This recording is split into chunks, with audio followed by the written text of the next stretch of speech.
Fasıl. Fasıl. O. Uşak, uşak benim sana sen kıtışka kasal opay. Amına kömür veresen mi ki lan? Meni aka kulağıma alıp gitti onu hurraydan. Bu bas koşup atıştı öyle ya vallahi hurrayı.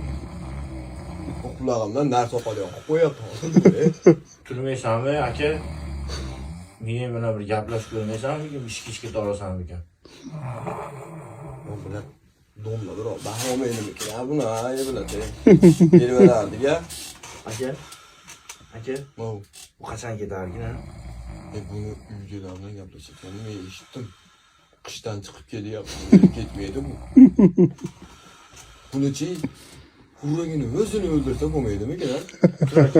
O'zini ham chiqib qo'yamiz, o'zi yo'l qo'yadi. Öteganım.